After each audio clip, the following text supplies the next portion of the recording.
Kimi, may hirit sa birthday ni Ogie.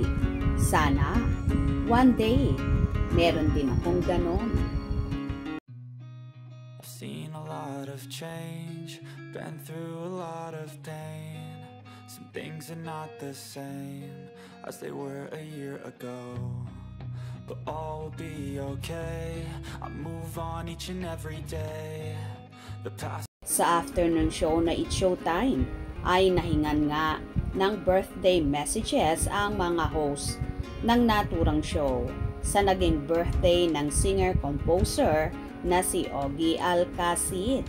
At dahil nga birthday ng OPM icon, syempre, nandon ang misis ni Ogie na si Regine Velasquez Alcacid at ang anak nitong si Nate Alcacid para batiin ang TV host singer sa kanyang kaarawan. Samantala, nagbigay naman ng mensahe ang isa sa host at multimedia idol na si Kim Chiu. Ayon pa sa dalaga, palagi akong nakikinig ng love story nyo ni Ate Reg kasi lagi kang umiiyak. Tapos kapag tinatanong ko si Ate Reg, naiiyak din siya. So, sobra nyong mahal na mahal ang isa't isa. Sana, one day, meron din akong ganon.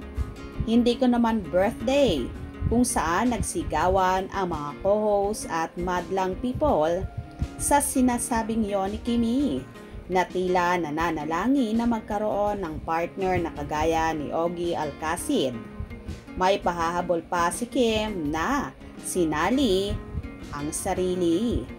Sabat naman ni Regine Velasquez Alcacid, pwede ba akong magsabi? Baka Kim, meron na, hindi mo lang siya nakikita, ayaw mo lang tingnan kung saan nagkatawanan na ang lahat sa studio.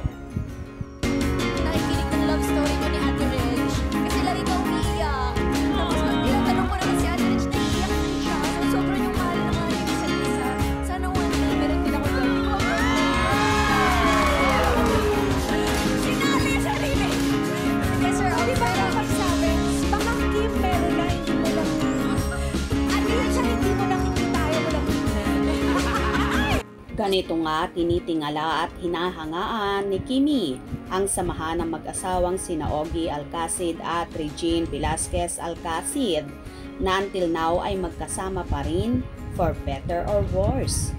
Ano naman kaya ang masasabi dito ng napapabalitang kasintahan na ni Kim na si Paolo Abilino na tila may minamanifest ang dalaga na sana daw ay makakita at magkaroon ng tulad ng samahan ni na Regine at Ogie. Well, naniniwala naman si Regine na makikita rin ni Kimi ang taong hinahanap niya na mamahalin siya at makakasama niya sa pagtanda niya. Hope you enjoyed. Please subscribe for more info.